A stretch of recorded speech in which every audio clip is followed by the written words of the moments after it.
Meus irmãos, a paz do Senhor para todos. Amém. Graças a Deus por estarmos mais uma fim de tarde, início de noite na casa do Senhor, para adorarmos e aprender da sua santa palavra. Quero novamente convidar os irmãos para estarmos refazendo a leitura que foi feita no início do culto.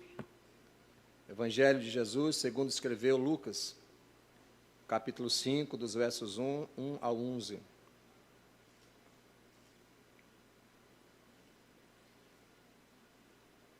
Evangelho de Lucas, capítulo 5, do 1 a 11. Aconteceu que, ao apertá-lo a multidão para ouvir a palavra de Deus, estava ele junto ao lago de Genezaré, e viu 2 barcos junto à praia do lago, mas os pescadores, havendo desembarcado, lavavam as redes. Entrando em um dos barcos, que era o de Simão, pediu-lhes que o afastasse um pouco da praia, e assentando-se, ensinava do barco as multidões. Quando acabou de falar, disse a Simão: faze-te ao largo e lançai as vossas redes para pescar. Respondeu-lhe Simão: mestre, havendo trabalhado toda a noite, nada apanhamos, mas sobre a tua palavra lançarei as redes. Isto fazendo, apanharam grande quantidade de peixes, e rompiam-se-lhe as redes. Então fizeram sinais aos companheiros do outro barco, para que fossem ajudá-los.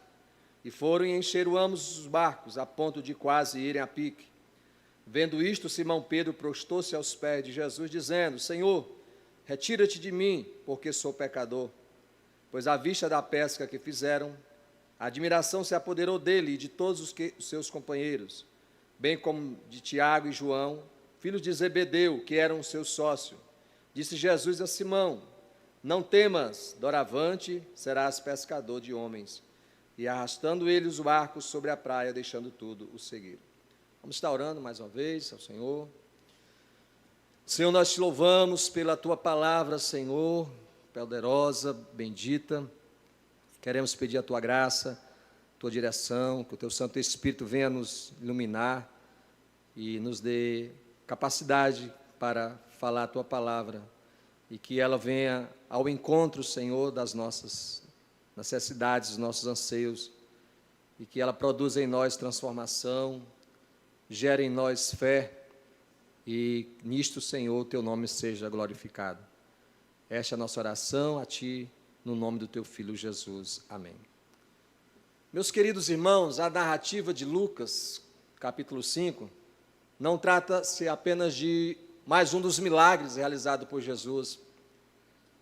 Não diz respeito apenas a uma pesca em que aqueles homens, de forma milagrosa, alcançaram aqueles peixes depois de uma noite fadonha, fracassada, sem resultados. Mas vai muito além do que isso. O capítulo 5 de Lucas, ele trata a respeito também do que o Evangelho pode fazer na vida de um homem. O poder do Evangelho, o que ele pode transformar situações, circunstâncias. E à luz desse texto, nós queremos destacar 3 lições que podemos aplicar em nossa vida, na nossa caminhada de fé. A princípio, como palavra introdutória, lendo esse texto, a gente percebe 3 aspectos a respeito do Evangelho, do chamado de Deus. O primeiro deles é que o Evangelho, embora ele alcance todas as camadas da sociedade, todas as classes sociais, ricos, pobres, grandes, pequenos, leigos, cultos, mas prestou atenção que o Evangelho tem essa característica de alcançar pessoas humildes, pessoas improváveis, e às vezes até, na grande maioria, desacreditadas da sociedade, rejeitadas. Até porque isso acontece para mostrar ao homem que a salvação ela é uma obra exclusiva de Deus. E Deus confunde o mundo com coisas que aos olhos do mundo são desprezíveis. Se não me falha a memória, o apóstolo Paulo diz que Deus ele escolheu as coisas fracas deste mundo para confundir as fortes. Escolheu as que não são para confundir as que são. Perceba que Jesus está diante de uma multidão, que diz o texto que aperta-o para ouvir a sua palavra, e que ao lado dessa multidão tem pescadores que estavam no final já da labuta, lavando as redes, para retornarem aos seus lares. E Jesus, ele vai alcançar esses homens. No colegiado apostólico, a gente percebe que a maioria deles eram homens leigos, homens simples, né? A maioria pescadores, como Pedro, né? João, Tiago. Entre eles tinha alguns poucos que eram homens mais cultos, como o caso de Lucas, que era médico, né?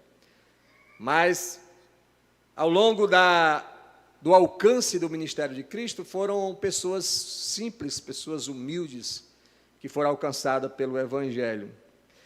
O segundo aspecto que eu quero também deixar aqui para os irmãos é que o chamado de Deus é um chamado irresistível. Quando Deus chama, a graça de Deus ela é irresistível. Ninguém resiste o chamado de Deus, né?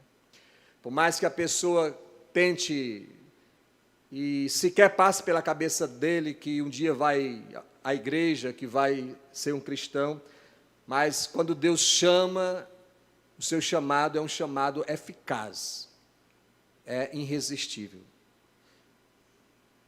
O terceiro aspecto que eu quero falar é que a palavra de Deus ela é poderosa. O Evangelho tem poder para transformar situações e também para mudar vidas. Então, dito isto, nós queremos falar sobre 3 lições a respeito do Evangelho, o que o Evangelho faz, o que o Evangelho pode fazer na vida de alguém. A primeira lição que eu quero compartilhar com os irmãos é que o Evangelho, ele apresenta 2 lados. Observe, irmãos, que desde o Antigo Testamento tem esse viés, o Evangelho, de 2 lados, 2 decisões, 2 caminhos. No Salmo 1, a gente observa, quando o salmista faz diferença entre o justo e o ímpio, entre o que serve a Deus e o que não serve a Deus, que os que servem a Deus é como comparado a uma planta plantada junto aos ribeiros de água, que dá suas folhas são sempre verdes, que não murcham, que dão fruto na estação própria, e que os ímpios não são assim, são como a palha que o vento espalha, né? E que no final o pecador não subsistirá ao juízo de Deus, né? Mas os justos serão recolhidos no celeiro de Deus. A gente percebe lá no Antigo Testamento, quando Moisés vai falar sobre escolher a bênção ou a maldição. A bênção quando obedece os mandamentos de Deus, a maldição quando desobedecem os mandamentos e as leis de Deus. Josué, diante do povo que estava indeciso, porque aquele povo, ora, servia aos deuses dos pais deles. Aí Josué toma uma postura diante do povo e coloca diante deles a escolha. Olha, vocês escolham a quem vocês servirem, se ao Deus dos vossos pais, que ficaram além do Rio Jordão. Porém, eu e a minha casa já tomamos a decisão de servir ao Senhor. Eu e a minha casa serviremos ao Senhor. Elias, quando estava diante dos profetas de Baal, ele diz, e a Israel também, até quando vocês vão cochear em 2 pensamentos? Se o Senhor é Deus, servir, se é Baal, seguir. E faz aquele desafio, né? E nós conhecemos muito bem a história que Elias clama a Deus por fogo e o holocausto é consumido. A verdade é que o Evangelho não tem meio termo. Quando passa já para os Evangelhos, o próprio Jesus deixa isso bem claro. Ele disse, vocês não podem servir a 2 senhores. Por que estou dizendo isso, irmãos? Porque no versículo 2 do texto, veja aqui comigo, acompanhe se estiver com a Bíblia aberta, diz assim, e viu 2 barcos junto à praia do lago, mas os pescadores, havendo desembarcado, lavavam as redes. Versículo 3, entrando em um dos barcos, que era o de Simão, pediu-lhe que o afastasse um pouco da praia, e assentando-se, ensinava do barco às multidões. Essa informação aqui não está por acaso, não está de forma aleatória. 2 barcos, Jesus entra em um barco. Vocês percebem a similitude, que tem a semelhança na questão das escolhas. E voltando ao que eu dizia antes, Jesus ele deixa bem claro, vocês têm que escolher. Não pode servir a dois senhores, porque vocês vão agradar um e aborrecer o outro. Em outra passagem, ele diz, porfiar entrar pela porta estreita, porque apertado é o caminho e estreita a porta que conduz à salvação, e são poucos que entram por ela. Então, quando fala de evangelho, irmãos, nós temos que tomar uma decisão, e a decisão tem que ser assertiva e única. Não dá para viver de forma dúbia. Ora serve a Deus, ora está no mundo, ora está na igreja, ora está fora da igreja. Serve a Deus, mas de uma forma restrita, sem uma entrega total. Então, o evangelho, ele apresenta os dois lados. Não tem como ficar em cima do muro. Ou você é cristão verdadeiro, ou apenas está se enganando a si mesmo. Aqui há dois lados. De um lado, a multidão, que está ali para ouvir a palavra, talvez alguns apenas por curiosidade, outros para ver os milagres de Jesus, outros porque estavam atrás de uma novidade, de algo novo, diferente, e tinham os discípulos, os pescadores, que iam ser chamados por Cristo. Então, os dois caminhos, os dois barcos, a multidão e os discípulos, as duas portas. Jesus fala também de duas edificações. Ele diz que um homem construiu uma casa e o sábio construiu sobre a rocha, e deram sobre ela os ventos, a chuva, os rios, e a casa não caiu, permaneceu de pé. Em contrapartida, ele apresenta o homem louco que constrói uma casa sobre a areia,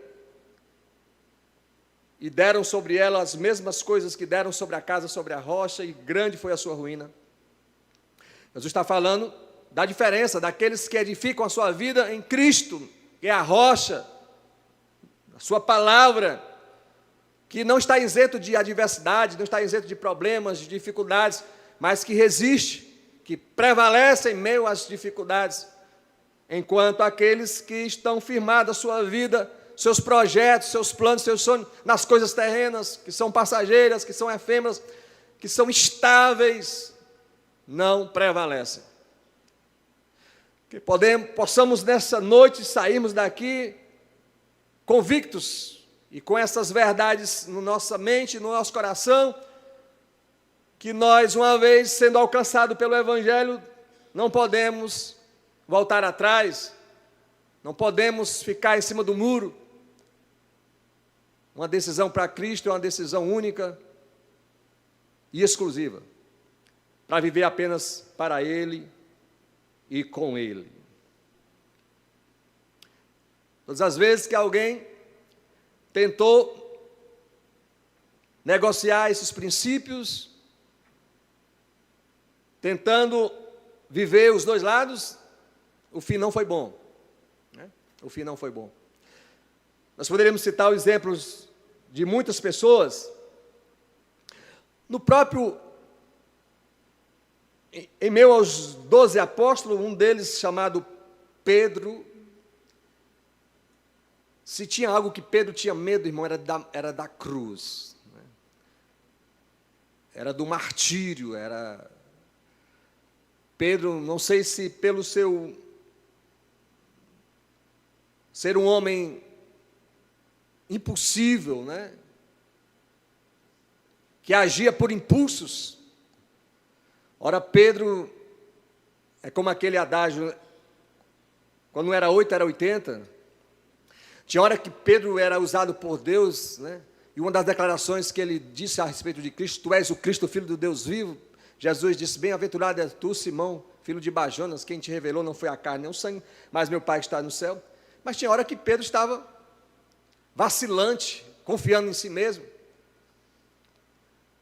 Quando Cristo fala da sua morte, Pedro chama Cristo em particular e diz: mestre, não deixa que isso aconteça contigo, né? Não permitas, eu estou aqui para te defender, se possível até a minha vida eu dou por ti, talvez até segurando a espada. E Jesus o repreende, né, de forma severa. E Pedro prova isso nas atitudes. Quando se aproxima a morte de Cristo, quando ele é preso, Pedro tenta ter esse relacionamento com Cristo assim, de forma bem distante, bem longe, sem muito comprometimento, dando uma de 007, as ocultas, seguindo Jesus de longe, a ponto de alguém descobrir e reconhecer que ele era um dos apóstolos, que andava com ele,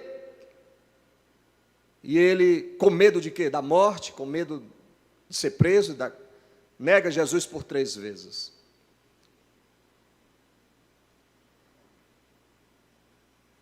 Então é perigoso quando nós queremos servir a Cristo e viver o Evangelho, tentando driblar e negociar com o mundo, né? Segunda verdade desse texto que nós aprendemos a respeito do Evangelho, no versículo 3, é que Jesus, ao entrar no barco, ele fez um pedido, que o afastasse um pouco da praia, e assentando-se, ensinava do barco às multidões. Eu aprendo, irmãos, que o Evangelho, ele estabelece prioridades. E nessas prioridades, os interesses do reino vêm em lugar dos nossos próprios interesses. Os discípulos estavam à beira da praia, precisando de algo para levar para casa. Eles viviam daquilo. Aquele era o momento oportuno para Jesus realizar um milagre, mas antes do milagre ser realizado, Jesus, ele vai pregar a sua palavra, vai ensinar a sua palavra. Eu aprendo que, antes de qualquer das nossas necessidades, os nossos anseios, os nossos interesses, o reino de Deus tem que ter prioridade na nossa vida. Tem que estar acima de tudo e de qualquer coisa. E algumas pessoas tiveram dificuldade para seguir a Cristo por conta dessa verdade. Jesus conta a história de um jovem rico, que ao se encontrar com ele, pergunta o que ele deveria fazer para ser salvo. A pergunta já está equivocada, porque para ser salvo nós não precisamos fazer, porque o que foi preciso ser feito para a nossa salvação já foi realizado por Cristo na cruz, quando ele morreu pelos nossos pecados. A nossa parte é crer em Cristo, recebê-lo como Senhor e Salvador e obedecer a sua palavra. E não é pelas nossas obras, pelos nossos atos de justiça que nós merecemos o céu. Não, ninguém aqui vai ser salvo porque tem boas obras, porque é bom, porque faz caridade, porque ajuda o próximo. Não, isso é o dever do salvo. Somos salvos para as boas obras. E as nossas boas obras provam que nós somos salvos.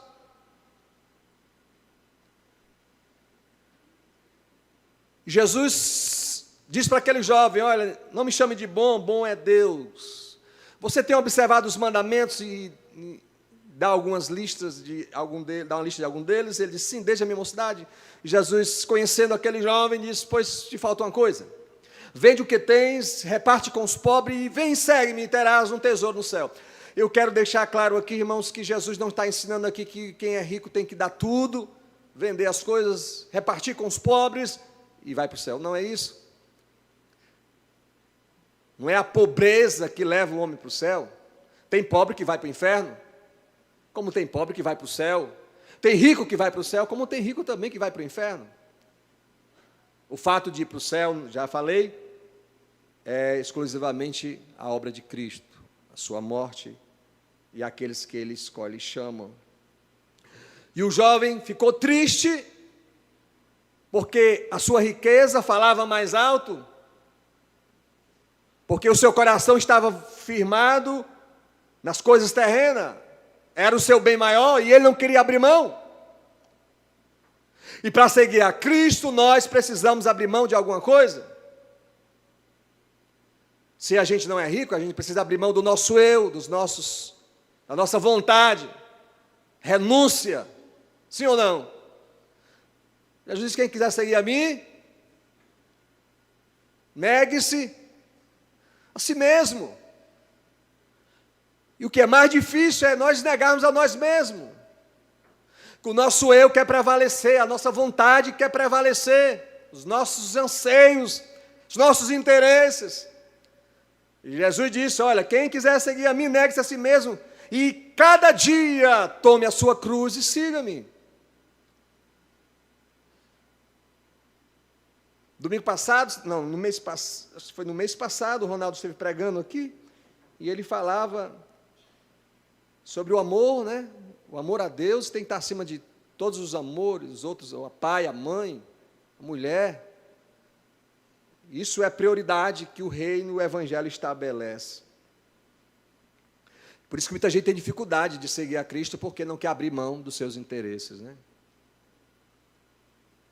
Quer abrir mão do seu, né, da sua liberdade, que eles acham que é liberdade, que não é uma liberdade, né?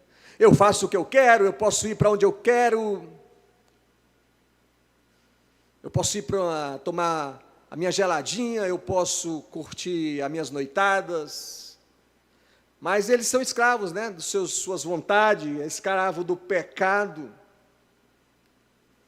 estão amarrados nos seus delitos, presos e mortos.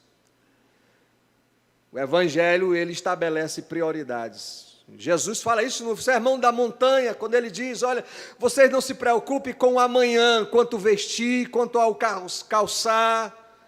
Vocês observem os lírios do campo, que nem Salomão em toda a sua glória se vestiu como os lírios do campo, mas apesar desses lírios do campo serem tão belos e mais belos do que as vestes de Salomão, eles pela manhã estão ali, mas à tarde eles secam, murcham. Observe os pássaros que voam, e eu cuido deles, não cai sequer um pardal, se não for com o meu consentimento. Se eu cuido das aves, se eu cuido do campo, quanto mais vocês. Então não andeis inquietos por coisa alguma, mas antes, buscai em primeiro lugar, o que, irmãos? O reino dos céus.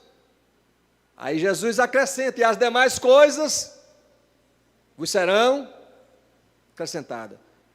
E nós vivemos, irmãos, em dias, eu sei que é justo e é louvável nós nos esforçarmos, nós batalharmos, nós lutarmos por algo melhor, um emprego melhor, dar uma vida mais digna à nossa família. Isso é justo, é louvável. Agora nós precisamos tomar muito cuidado para que isso não sobrecarregue o nosso coração, a ponto de nós sufocarmos a nossa comunhão com Deus, o nosso tempo com Deus, nessa busca desenfreada pelo ter. E a medida do ter nunca enche, né, irmãos? Quanto mais tem, mais queremos. Enquanto tudo isso vai perecer.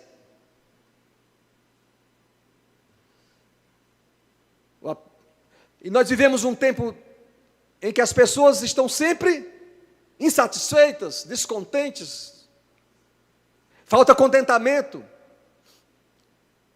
Eu li um livro certa vez de Max Lucado, que ele falava sobre fardos, né? Os fardos que os homens carregam, que não são fardos físicos, mas são fardos espirituais, emocionais. E entre eles, ele falava que o descontentamento é uma prisão, que muita gente está presa no descontentamento. Que a nossa felicidade, a nossa plenitude não estão aqui nas coisas terrenas, mas está numa vida plena com Deus, em comunhão com Deus, e termos a esperança de um dia gozarmos os céus e estarmos para sempre com Deus.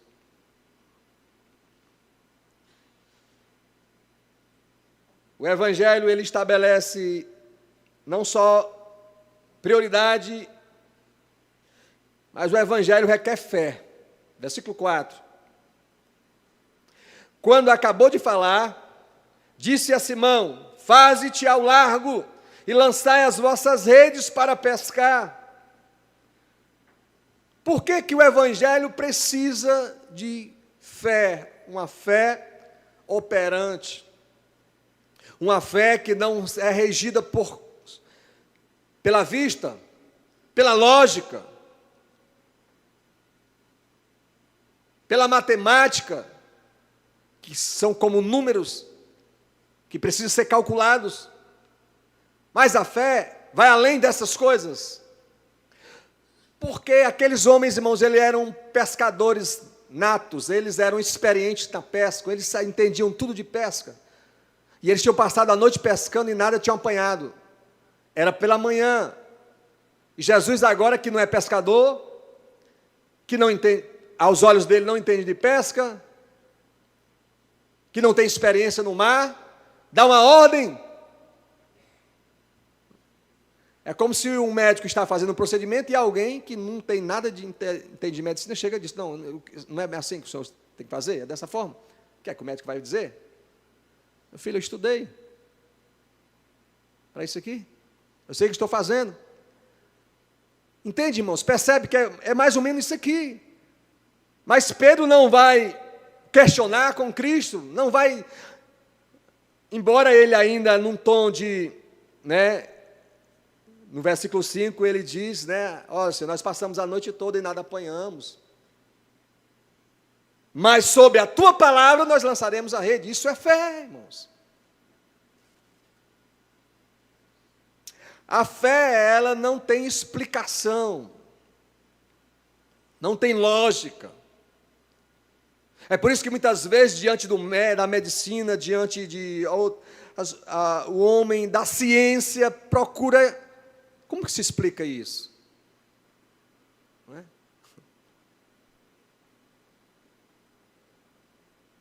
Como se explica? Não tem explicação. E alguns relatos e testemunhos dizem: não, isso aí foi milagre. Isso aí foi Deus.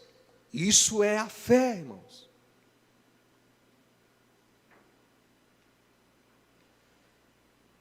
Não é fé na fé, é fé em Deus.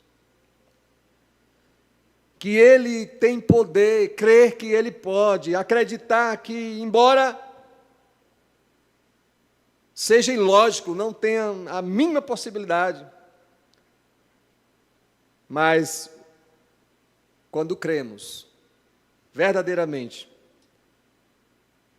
coisas acontecem, coisas sobrenaturais acontecem.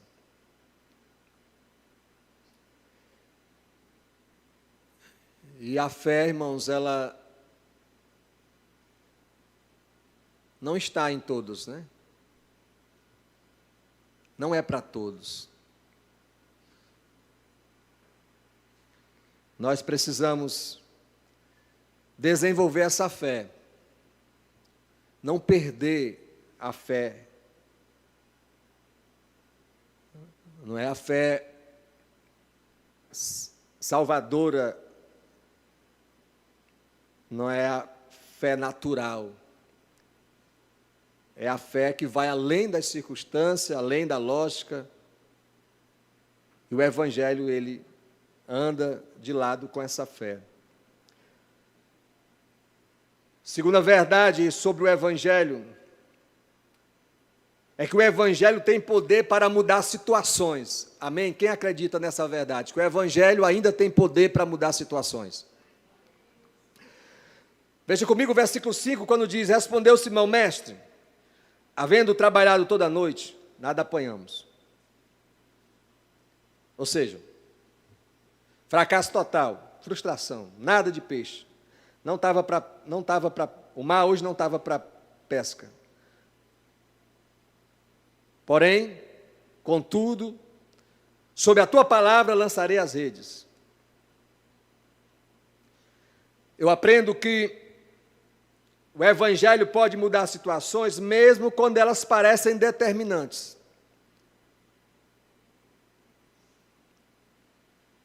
Aonde Cristo chega e o Evangelho alcança, não existem situações irreversíveis. O problema não tem a última palavra. Não é o diagnóstico que determina, não são os homens que dão a última palavra, não é a crise. Não. Quando o Evangelho chega, quando Cristo vem, aquilo que parece ser determinante, ele pode mudar. Ele pode transformar. Ainda que o cenário seja o mesmo de antes. O local aqui era outro local, irmãos, que eles estavam? Não, talvez não. Era o mesmo mar, sim ou não? Era o mesmo mar? Eram as mesmas redes? Eram os mesmos pescadores. Mas agora, depois de uma ordem de Cristo, depois da sua palavra, eles vão lançar a rede, e as circunstâncias são as mesmas, porém as consequências vão ser outras, porque agora eles estão respaldados pela palavra de Cristo, pela ordem de Cristo. Você está me entendendo? Não importa a circunstância, a situação, por mais difícil que seja, irmãos. Mas se Cristo, Ele tem poder, e se Ele realmente é a vontade, o projeto dEle de mudar a situação, Ele vem e muda.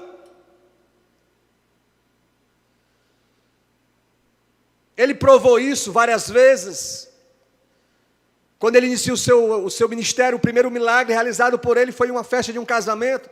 João capítulo 2, em Caná da Galileia. No meio da festa, acontece o improvável, o que ninguém esperava. O que acabou no meio da festa? Acabou o vinho. Acabou o vinho, e aquilo, irmãos, para os noivos, para a família do noivo, era uma vergonha.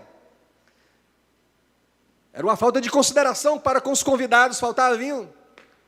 E foram falar com Jesus. Maria inicialmente disse: filho, acabou o vinho.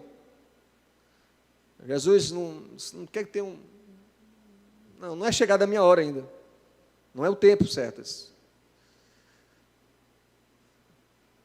Para mostrar que tudo é no tempo dele, irmãos. Quem aceita o tempo de Deus na sua vida aí? Tudo é no tempo de Deus. No momento dele. E quando chega o momento que Deus quer fazer algo, Ele faz. E Jesus agora dá uma ordem expressa para os que estavam lá servindo, disse: vocês encham as talhas de água. 6 talhas de água. E após as talhas enchidas, sirvam as pessoas.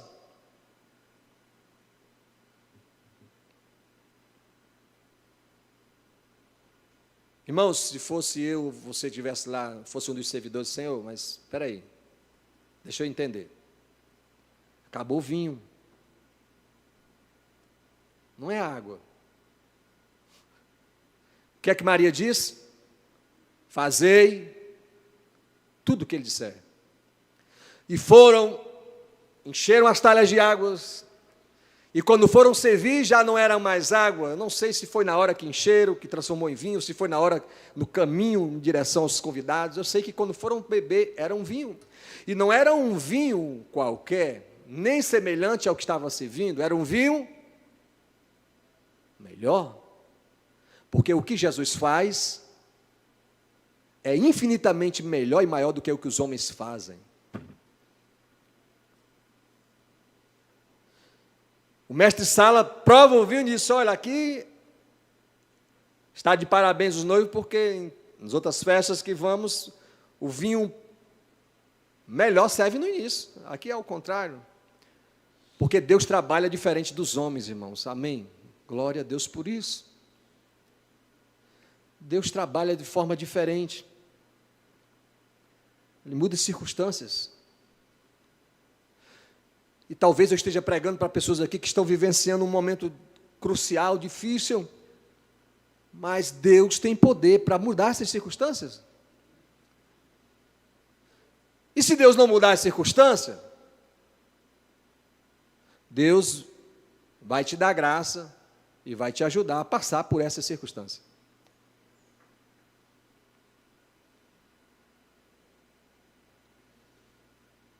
O Evangelho tem poder para mudar situações quando nossos planos são regidos pela sua palavra. Versículo 6. E isto fazendo, apanharam grande quantidade de peixes, de forma que rompiam-se-lhe as redes.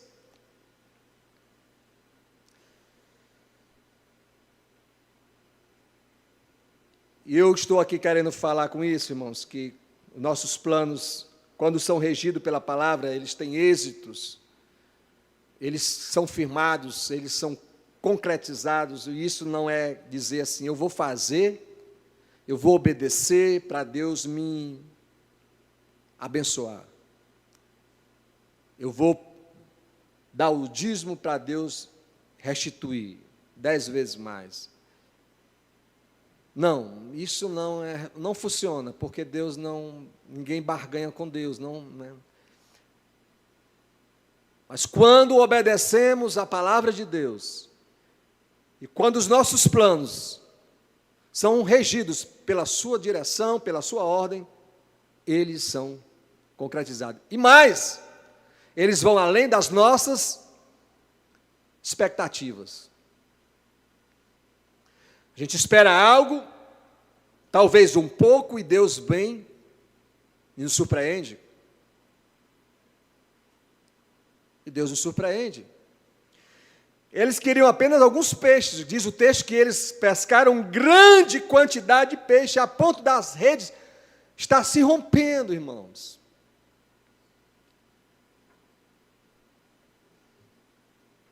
Louvado seja Ele por isso, que sempre nos surpreende. Alguém está me ouvindo? Seja testemunha disso. Eu esperava algo e Deus fez muito mais do que eu esperava. Eu queria apenas isso, Deus fez, me levou muito mais além. Quem é testemunha disso? Deus sempre faz muito mais. O apóstolo Paulo, ele mesmo diz isso, aquele que é poderoso para fazer muito mais, além daquilo que pedimos, pensamos, imaginamos. Esse é o Senhor que servimos. Então, que os nossos planos, nós estamos terminando mais um ano, irmãos. E graças a Deus estamos aqui na casa de Deus. E é bem verdade que nós fizemos planos no início do ano e alguns desses planos ainda não se realizaram. Alguns têm projeto para se realizar, outros foram frustrados.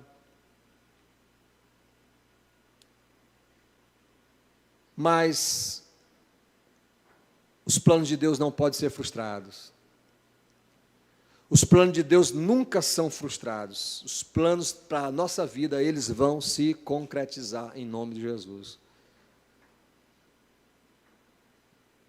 Jó, ele aprende essa verdade depois daquela grande prova, né? E ele chega a dizer, eu sei, Senhor, que tudo podes, e que nenhum dos teus planos podem ser frustrados. Então é maravilhoso servir a este Deus, porque, irmãos, nada impede, nem aqui na terra, nem debaixo da terra, nem nos céus, nem no inferno, impede que os planos de Deus sejam realizados.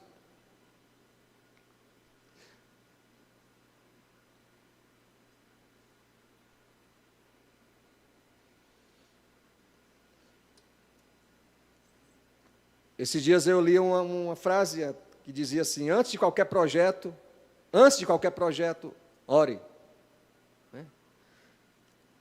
Antes de qualquer plano na sua vida, entregue a Deus.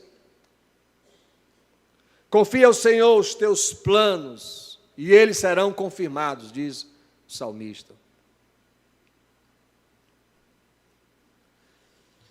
Terceira verdade nesse texto é que o Evangelho tem poder para transformar vidas, e isso aqui é o desfecho do Evangelho, é o ponto máximo, né? É o clímax do Evangelho, é que ele não só transforma as situações, circunstâncias, mas o Evangelho tem poder para transformar vidas. Vamos ler aqui o versículo 7. Então fizeram sinais aos companheiros do outro barco para que fossem ajudá-los. E foram e encheram ambos os barcos, a ponto de quase irem a pique.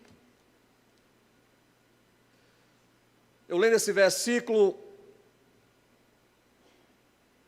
é interessante porque até aquele momento não se falava a respeito de outros pescadores. Mas tinha outros pescadores ali próximo, outros barcos. E ao eles observarem ali o milagre e verem aqueles peixes, os discípulos fazem um sinal para que os outros que estão próximos, companheiros do outro barco, venham e ajudem. Ou seja, eles certamente partilharam também os peixes. Afinal de contas, eram muitos peixes. Que lição eu posso extrair dessa verdade aqui, irmãos? É que quando alguém é alcançado pela graça, é impossível ficar no anonimato, sem que alguém perceba o que aconteceu de diferente, sem que alguém que está ao lado observe mudanças na sua vida. Mas, rapaz, já prestou atenção como a Maria está diferente? Não é mais aquela mesma pessoa? Puxa, como foi que aconteceu aquilo? Como fulano mudou? E diga de passagem, irmãos, o Evangelho não muda só internamente, não. O homem, é claro que a mudança do Evangelho é de dentro para fora. Começa numa transformação de coração, de atitudes. E essas atitudes geram hábitos, palavras. É transformado o homem em outro homem, em um novo homem. E essa mudança é observada nos comportamentos, nos relacionamentos. Mas vocês já perceberam, irmãos, que até na parte externa também há uma mudança, né? O semblante muda sim ou não? Já percebeu a pessoa quando ela sai da igreja, deixa Cristo, o semblante dela é mudado de novo? Não é? Vocês já viram? Já perceberam isso? Puxa. E quando alguém vem para Cristo, e o Evangelho penetra no coração dele, ele é mudado, internamente e externamente também, o semblante é mudado, a fisionomia é mudada.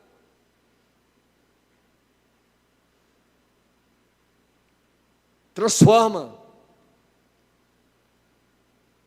O que a religião não pode fazer, né? O que o dinheiro não pode fazer, é que os seminários, é que a faculdade não pode fazer, o que a política não pode fazer, os homens não podem fazer, o Evangelho faz, é que transforma o homem em uma nova criatura.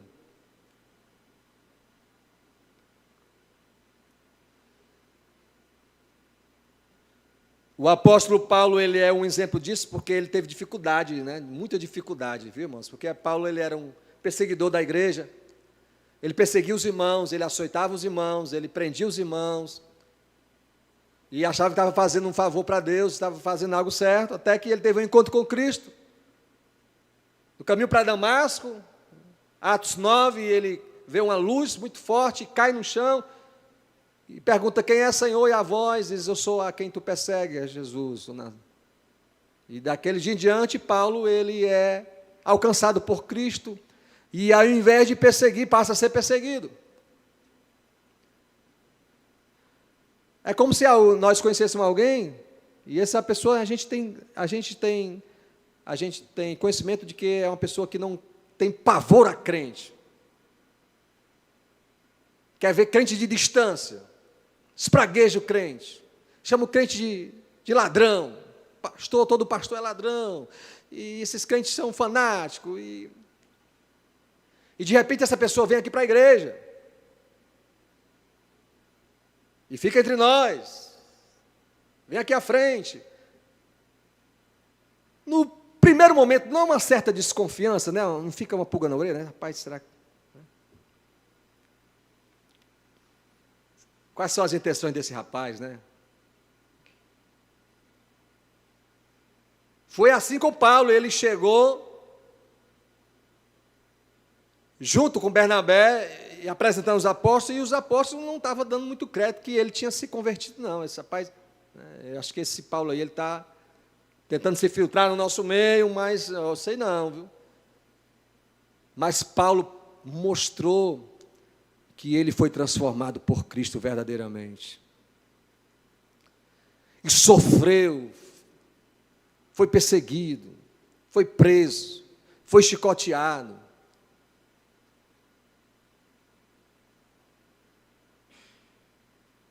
Porque ele foi transformado por Cristo. E essa mudança tem que ser percebida, irmão, entre aqueles que estão ao nosso lado. Agora, se alguém diz que foi alcançado por Cristo, está na igreja, e as suas atitudes, e o seu comportamento, continua o mesmo de antes, é difícil de alguém acreditar na sua fé e no seu Deus. Porque a pessoa continua a mesma. Então não houve transformação. Então, se não houve transformação, não houve regeneração, não houve, o Evangelho não penetrou verdadeiramente no coração daquela pessoa. É impossível alguém ficar anonimato. É aí onde entra aquela verdade que Cristo ensina. Não se pode colocar uma lâmpada debaixo da mesa. Onde é que coloca a lâmpada, irmãos? No velador, no lugar alto, para que ilumine todos que estão na casa. Não se esconde uma cidade edificada sobre um monte, não. Você vai, quem viaja aí, quem já percebeu, aquelas, vê, à noite principalmente, né?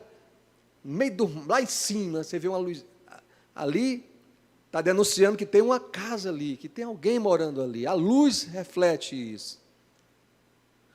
Assim, aqueles que é alcançado por Cristo não pode viver escondido. Assim brilha a vossa luz diante dos homens, para que vejam as vossas boas obras e glorifique o vosso Pai que estás nos céus. Alguém só vai ser alcançado, ou pelo menos ter uma direção, uma noção de que é o Evangelho, quando você como luz, eu como luz, brilhar em meio às trevas. O problema é que tem alguns que são até não é luz não, é um farol, né, irmãos? Tão grande. Mas o que adianta um farol se ele não tem luz? Se a luz não brilha? É melhor um farol apagado ou uma vela acesa?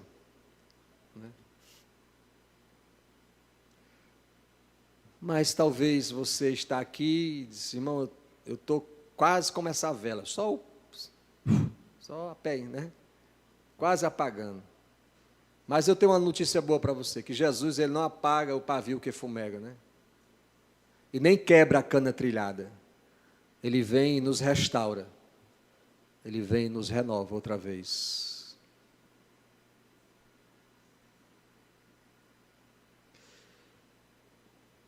Em segundo lugar, versículo 8 e 9, estamos caminhando já para o final.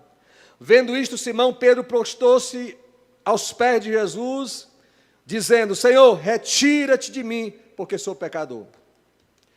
Segundo lugar, irmãos, uma vez alcançado pelo Evangelho, ele nos esclarece quem somos e quem Deus é. Quando Pedro observa tudo aquilo ali, qual é a reação de Pedro diante de Jesus? Ele se prostra, ele se ajoelha aos pés de Jesus, se humilha com um tremor reverente, dizendo: Senhor, eu sou pecador. E é isso que nós somos, pecadores diante de um Deus que é santo, indignos, imerecedores, falhos. Mas Deus é o Deus da infinita graça e misericórdia, que nos recebe mesmo com as nossas falhas e os nossos defeitos.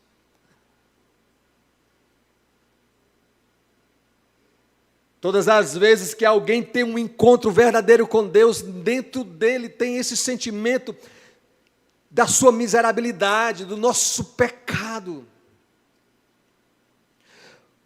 Martinho Lutero, ele era um monge,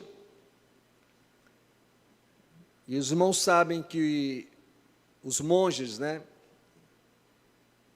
de uma forma geral, nos mosteiros, eles vivem em penitência, eles vivem fazendo sacrifícios, porque eles entendem que quanto mais eles sacrificarem a carne, mais jejuarem, mais orarem, ou eles lá rezam, mais eles se aproximam de Deus. Só que Martinho Lutero vivia um dilema grande, porque quanto mais ele fazia isso, mais indigno ele se achava, mais longe de Deus ele se achava. Até que uma vez ele abriu lá em Romanos, aquela passagem que diz: o justo viverá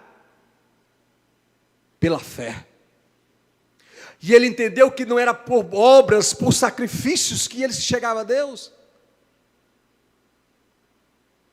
Aí onde aparecem os cinco pilares da reforma, Só a graça, só Cristo, só a fé, só é Ele a glória, e o outro, me ajuda, que eu esqueci o quinto.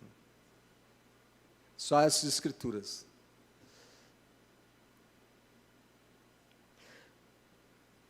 Então, irmãos, não é por sacrifícios, não é por penitências que nós nos apresentamos a Deus como merecedores, como digo, não, Pedro disse: eu sou pecador.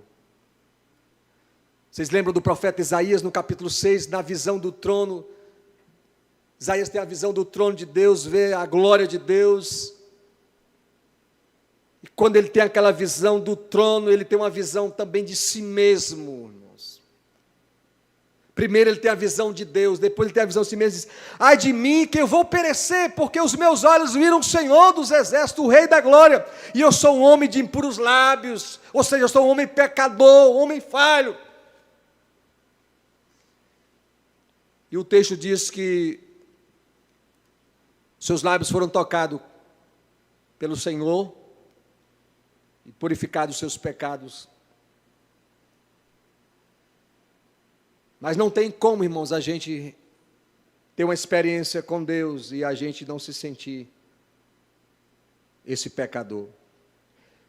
Mas Pedro, ele não só teve um esclarecimento de quem ele era, mas ele teve um esclarecimento de quem Jesus era. Ele diz: Senhor, retira de mim. Ou seja, Tu és Senhor, Tu és Deus. Tu és o Senhor do universo. Você pode nesta noite, irmãos, com muita força e com muita convicção, aplaudir esse Deus que é Senhor do universo, que é Senhor da terra, que é Senhor do mar, que somente Ele é digno de toda a honra, de toda a glória e de todo louvor. Somente Ele. Jesus estava mostrando com esse milagre que Ele que comanda todas as coisas do universo. Foi Ele que deu ordem àqueles peixes para vir às redes do discípulo. Peixes ouve a voz de Jesus, irmão? Ouve. Se o vento ouve, se o mar ouve, quem criou o vento? Quem criou os peixes? Então, irmãos, possamos louvar a Deus, glorificá-lo, porque Ele é Senhor de todas as coisas. Então, nós devemos nos prostrar diante dEle, rendidos, humilhados, reconhecendo que Ele é Deus.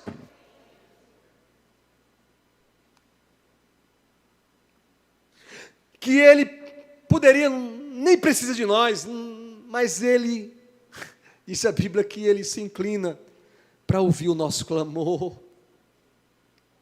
Aleluia. Que Ele se importa conosco, que Ele se importa com a nossa dor, que Ele vela por nós, que Ele atende às nossas mais simples necessidades e anseios.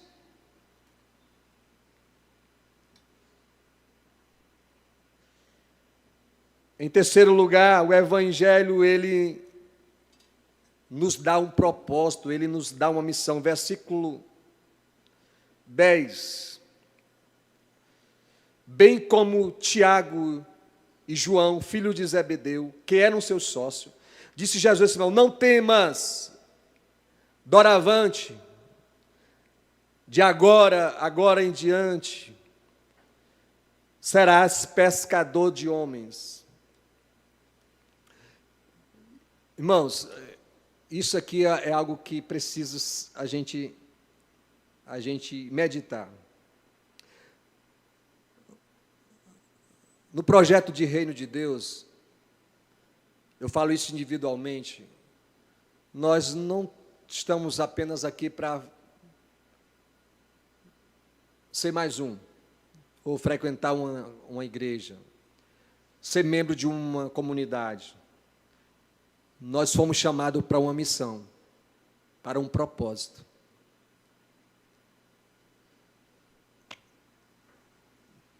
E Deus nos coloca em lugares que não é por acaso. Ele coloca a gente em alguns lugares com propósito de nós levarmos o seu evangelho, a sua palavra.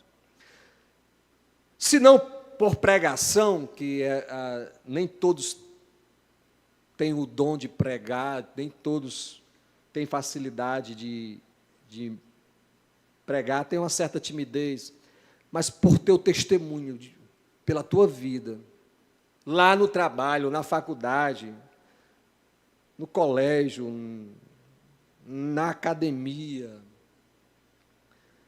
alguém vê em você que você é alguém de Deus, é uma pessoa que reflete o amor de Deus. Os discípulos agora recebem uma missão, e a missão agora é que eles iam ser pescadores de homens, ou seja, eles iam evangelizar, eles iam dar continuidade ao ministério da pregação, alcançar outras vidas. Todos nós recebemos essa missão, irmãos, de anunciar o evangelho, de proclamar as boas novas do evangelho. Ninguém está na igreja e Deus não chamou para ser ocioso, né? Apenas para sentar na cadeira, ocupar um lugar. Não, Deus nos chamou. E tem muitas pessoas que dizem: não, eu não tenho nada, não tenho um cargo na igreja, eu não prego, eu não canto. Não, mas não é, o evangelho não se faz somente aqui. O evangelho se faz em qualquer lugar. E eu termino agora dizendo que o evangelho, ele nos encaixa nos planos de Deus. Versículo 11. E arrastando ele os barcos sobre a praia, deixando tudo, o seguiram.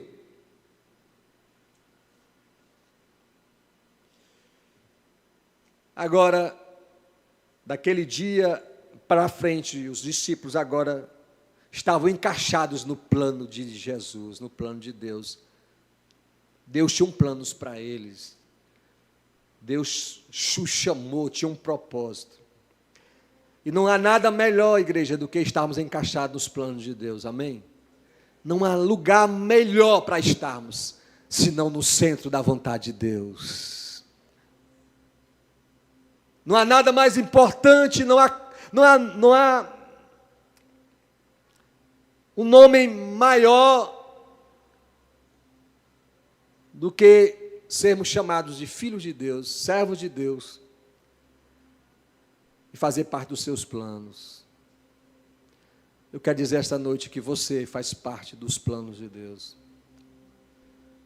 que a sua família é um projeto de Deus,